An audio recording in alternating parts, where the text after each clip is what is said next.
Olá pessoal, tudo bem com vocês? Eu me chamo Laura Beatriz, sou mãe no santo da Umbanda Ilumina Tenda Caboclaiara, é um terreiro aqui de Foz do Iguaçu, Paraná.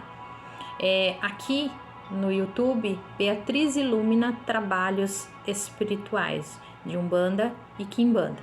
E peço que se inscrevam no canal, dê o like de vocês. Também peço para que vocês compartilhem meus vídeos para mais e mais pessoas ficarem ali muitas vezes sabendo, tá? E sanando dúvidas, porque esse canal é para tirar dúvidas de trabalhos espirituais que eu, Mãe Laura, faço. Não sou a dona da verdade, tá? Muitas vezes os trabalhos que dão resultado e da forma que eu ajo aqui dá resultado certo, por isso que eu repasso fazendo vídeos aí esclarecendo. Mas o motivo do vídeo de hoje é mediante uma pergunta que uma pessoa, agora há pouco eu estava fazendo uma consulta e essa pessoa falou assim: Mãe Laura, por que a senhora não faz um vídeo explicando ou repassando para nós as perguntas corretas que devemos fazer mediante uma consulta espiritual para saber se o trabalho espiritual vai dar resultado, se é realmente o trabalho ou não para ser feito e assim por diante, porque a pessoa falou assim para mim, nós não sabemos nem o que perguntar numa consulta espiritual. Lógico que o sacerdote, a sacerdotisa, oraculista, quem for fazer a consulta espiritual para você vai se saber como se direcionar para saber sobre o trabalho espiritual. E não estou querendo ser a dona da verdade, mas estou querendo repassar como dá certo aqui para mim, devido às outras pessoas que chegam até mim perguntando. Então lá vai as perguntas que mais são feitas devido à ritualística de trabalhos espirituais, tá, pessoal? Eu não descarto a hipótese da consulta, até mesmo quando eu falo para um coletivo, quando aquela pessoa não quer fazer uma consulta espiritual comigo, para pelo menos me dar um resumo da situação.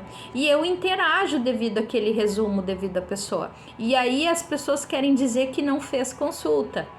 Claro que faz. Quando você dá um resumo da sua história, o que você fez ou deixou de fazer, é uma consulta espiritual, principalmente quando o sacerdote se dedica a fazer e dar resultado. Então, muitas vezes vai ter ali as perguntas minhas, que é se já fez trabalho, com quem fez, se teve resultado ou não, como está o relacionamento em si da pessoa mesmo, ela dando feedback a mim. Mas vamos às perguntas, né, pessoal, que é o que é mais interessante desse vídeo.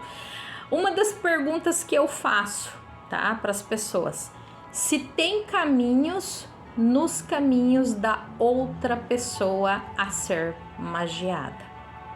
Bom, pessoal, muitos chegam até mim e aí você joga, né, e acaba vendo que tem caminhos. Mas tem caminhos para aquela pessoa. Mas e caminhos nos caminhos da outra pessoa? Será que todos jogam para saber se há caminhos? Porque nessa pergunta em si, acaba entrando mais um outro processo. Se há caminhos nos caminhos da outra pessoa, então a outra pessoa em si, ela não vai ter ninguém, né? Ela vai estar livre, esperando por você ser magiada e a magia trazer a pessoa para os teus caminhos novamente, né? Mas não é bem assim. Sempre quando jogamos e vemos, há possibilidades de saber se há terceiras pessoas ou não no relacionamento da outra pessoa que você veio pedir para voltar para os seus caminhos, tá? É por isso dessa pergunta. Se não tem demandas feitas ou trabalhos feitos para prejudicar este relacionamento. O porquê de perguntar se há demandas? Demandas é aquilo que a pessoa muitas vezes é a falácia, né? Que seria a maldição, algo dito, algo pronunciado. Por exemplo, esse relacionamento não vai para frente de pessoas próximas a vocês. Então entra como demanda espiritual, sim. Quando uma pessoa deseja que aquilo não vá para frente, que aquilo não flua, tá? Então é uma demanda, tá? Trabalhos feitos quando acontece de uma hora para outra da pessoa se desligar de você, como em muitos casos. São trabalhos feitos para remover a pessoa do teu caminho. Muitas vezes a pessoa nem sabe por quê, mas acontece muito das pessoas quererem prejudicar, atacar os caminhos da outra pessoa, e quando ataca o relacionamento amoroso é porque tudo é interligado. Você tem que estar bem em família, bem no amor, bem no trabalho e bem na saúde, não é mesmo, pessoal? Para daí, no caso, você ser uma pessoa plena, uma pessoa que está fluindo a vida com resultados prósperos.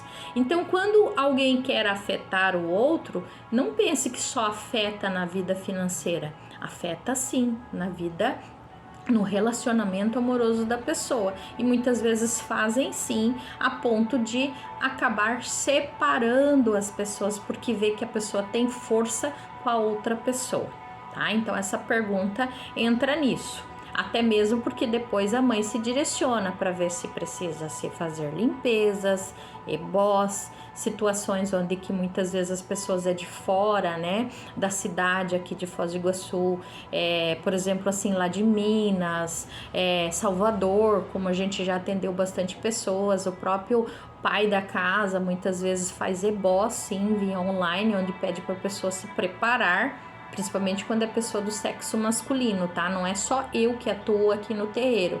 Então, eu atuo com as mulheres, o pai da casa, quando precisa fazer limpezas, ebós à distância, pede para a pessoa se preparar, e aí em contato com as pessoas na hora dos ebós é feito e repassado, tá, pessoal? Porque muitas vezes o trabalho, o nosso nome em si, aquilo para poder dar certo, é necessário um ebó, e muitas vezes dá para se fazer sim à distância quando a pessoa prepara todos os elementos. E ebós é, como eu digo, limpeza, tudo é no campo vibracional da pessoa. O campo vibracional é a matéria, tá, pessoal? Nem sempre vai ser aquilo espiritual. Às vezes a matéria tem que ser limpa. Então já entra essa pergunta nesse processo, tá, pessoal? Qual entidade irá responder para esse trabalho? Logicamente que sempre aparece as entidades que mais pegam trabalho espiritual e que dão resultado. E aí no jogo em si a entidade acaba se revelando ali, porque existe muitos trabalhos feitos por aí de adoçamento, encantarias, abafamentos, amarrações. Aí dão para as entidades em si, onde quando chega até a mãe tem que ser uma entidade diferenciada que vai responder devido ao oráculo, e aquela entidade vai acabar dando resultado para vocês. Por isso dessa pergunta, qual entidade irá responder para esse trabalho, até mesmo para vocês depois serem gratos a esta entidade, tá, pessoal? Se é necessário fazer a amarração ou não, tá? Amarração, quando eu falo assim, se é necessário fazer ou não, é quando entra no trabalho de linha sentimental. Aí eu pergunto, tá, pessoal, se é necessário fazer esse trabalho ou não. Logicamente, com todas as perguntas, tá? A gente pergunta também se há rivais, se não há, para poder fazer o afastamento ou não, tá? E lógico, a quebra de demanda e o afastamento de pessoas que irão atrapalhar o processo do trabalho de linha sentimental é muito importante para tudo se resolver ali, vamos dizer assim, em questão de tempos. Falando também sobre trabalho de linha sentimental, pessoal, ali eu já converso com a pessoa. Quando a pessoa me pergunta se haverá sintomas, eu deixo bem claro que pela ansiedade da pessoa de vir até mim, pedir um trabalho, querer pela ânsia daquilo acontecer muito rapidamente, as pessoas elas acabam o quê? Absorvendo e puxando para si, atraindo, tá? Vamos dizer assim, os sintomas de cada trabalho espiritual. E aí eu falo, gente, a gente mageia a outra pessoa. Vocês sentem os sintomas porque é a ansiedade, a vontade de querer aquilo rapidamente, que se conclua na vida e que a pessoa, o ser amado, né, volte para os teus caminhos rapidamente, que vocês acabam tendo ali todo todos os sentindo, pensando, atraindo, tá? E aí vocês passam por todos aqueles sintomas dos trabalhos espirituais de linha amorosa. Mas isso é para um outro vídeo, uma outra vez. Eu creio que aí eu tenha já expressado para vocês algumas perguntas que vocês podem estar fazendo, sim, tá? De início a uma consulta espiritual, principalmente para se tratar de linha amorosa, tá, pessoal? Peço que vocês compartilhem esse vídeo, tá? Que é assim também que o YouTube vai considerar, tá? Meus vídeos bons, tá? E para mais e mais pessoas. E quanto mais pessoas no canal, mais eu vou estar ali agradecendo e fazendo vídeos como estes e explicando para vocês, para poder estar auxiliando vocês. Beijos e abraços. E que Pai Oxalá e Pai Omulus abençoe sempre.